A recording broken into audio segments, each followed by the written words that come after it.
Sandra was not failing. That is the part that made it so hard to see. Her performance reviews were clean. Her manager described her as dependable, thorough, and a strong contributor to the team. She had received 2 raises in 3 years, 3% the first year, 3.5% the second. She had never missed a deadline. She had never created a problem that required escalation. By every internal metric the company used to evaluate her, Sandra was doing exactly what she was supposed to do. And she was falling behind, quietly, structurally, in ways that would not become fully visible until the moment she tried to leave. This is not a story about a bad manager or a toxic workplace. Sandra's manager was reasonable. The company was not cruel.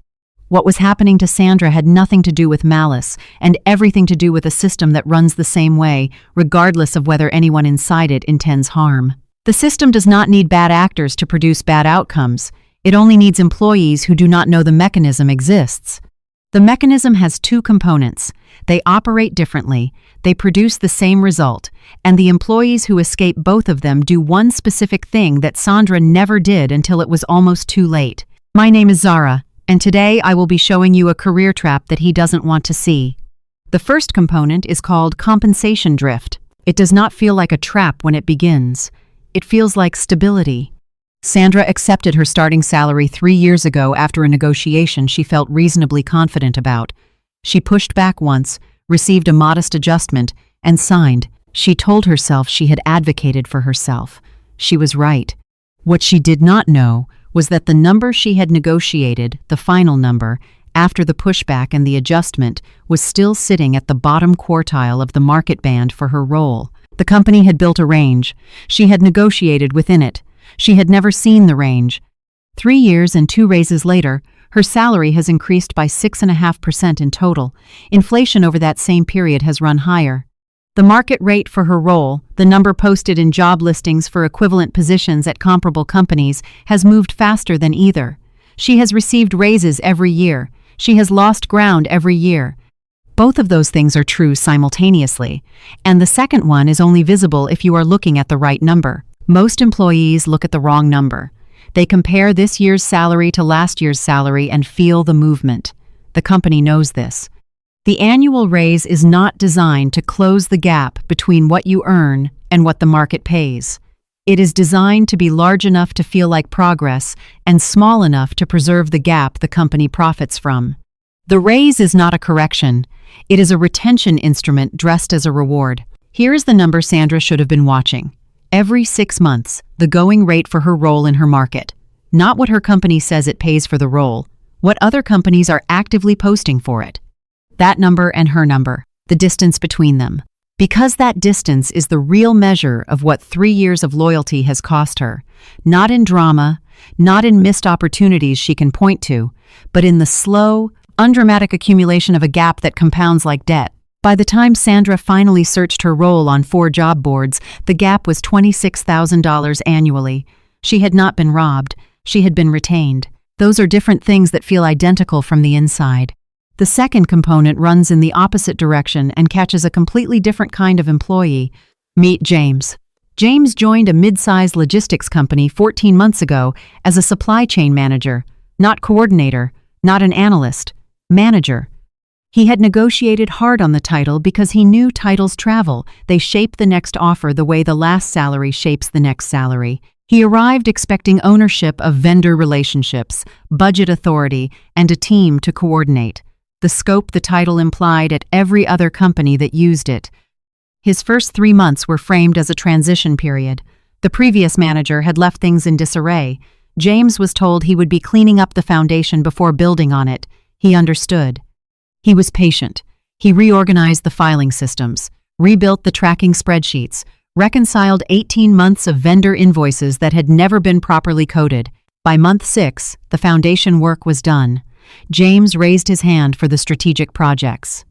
His manager said the timing was not quite right, that a key vendor contract was being renegotiated, and it made sense to wait until that was settled.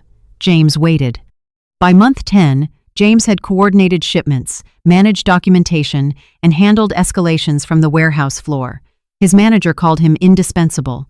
James heard that as a compliment. It was a diagnosis. Indispensable in the wrong direction means the system needs you exactly where you are, doing exactly what you are doing, and has no structural incentive to move you. When James began interviewing externally at month 14, the pattern revealed itself. Every interviewer for a supply chain manager role asked the same questions. Walk me through a vendor negotiation you led. Describe a process you redesigned from a cost perspective. Tell me about a time you managed budget variance. James had a title that said he had done all of these things. He had not done any of them. His manager had shielded him from every strategic decision while using his title to keep him grateful enough to stay. His resume said the manager, his experience said coordinator. Every interview panel found the gap within 20 minutes. Not because James lacked capability, he had the intelligence for every question they asked. He lacked the evidence. 14 months of coordinator work filed under a manager title had given him a credential that oversold him into rooms he could not hold. James could not move up because he looked overqualified for coordinator roles. He could not move laterally because he could not pass the interviews for genuine manager positions. He was suspended between two levels, held in place by a title that had been precise enough to recruit him and hollow enough to contain him. Sandra's trap was a salary that drifted below market while raises made it feel like movement. James's trap was a title that sat above his actual experience while the role made it feel like growth. Different entry points, different mechanics. The same destination, an employee whose external value has been quietly, systematically misaligned with their actual capability, not through any single decision, not through any obvious act, but through the patient accumulation of a system doing exactly what it was designed to do. The employees who avoid both versions of this trap share one discipline. They measure the gap consistently, without waiting for a performance review to tell them where they stand. Every 6 months they run 2 searches. First, they search their exact job title on 4 or 5 external job boards and read the posted salary ranges carefully, not to feel bad, to calibrate. If the market rate for their role has moved significantly above their current compensation, the gap is open and the clock is running.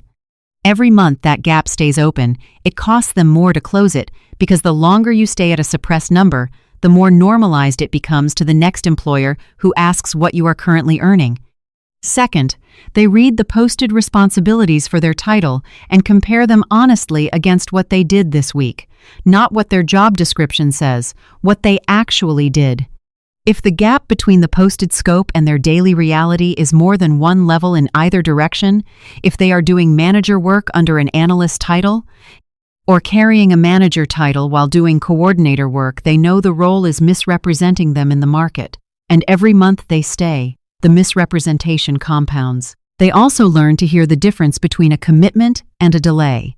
When a compensation correction or a title alignment is genuinely in progress inside an organization, it has specifics, a date, a budget code, a named person in the approval chain. When the answer is we are doing a benchmarking exercise, or titles are being reviewed across the department, or let's revisit this after the next cycle, that is not progress. That is management. Those phrases are not updated. They are the language of a system that has calculated that your patience is cheaper than the correction. Sandra ran the search in month 37. She found the $26,000 gap. She did not panic. She pulled 3 job postings that matched her actual responsibilities, updated her resume with outcomes rather than duties, and began 1 targeted conversation per week with companies whose postings matched what she could genuinely demonstrate. 4 months later, she had an offer. The base salary was $22,000 above her current one. The title was the same. The company had simply priced the role honestly. No negotiation miracle. No unusual leverage. Just the market rate offered to someone who had finally stopped measuring their value against last year's number and started measuring it against what the role was actually worth. The system had not changed. Sandra had finally learned to read it. The trap is not the low raise. The trap is the raise that arrives just often enough to make the gap feel manageable. The trap is not the inflated title. The trap is the title that arrives with just enough scope to make the ceiling feel like a horizon. Organizations are not obligated to tell you when your market value has outpaced your compensation. They are not required to build roles that match the titles they post. They are rational actors inside a system that rewards retention and charges for correction. Understanding that is not cynicism. It is the beginning of an accurate read. Measure the gap. Every 6 months, without waiting for permission.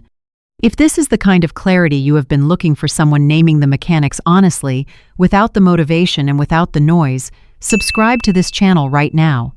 This is exactly what we do here. Every video, we name the system, we will show you how it works, and we give you the tools to move through it with your eyes open.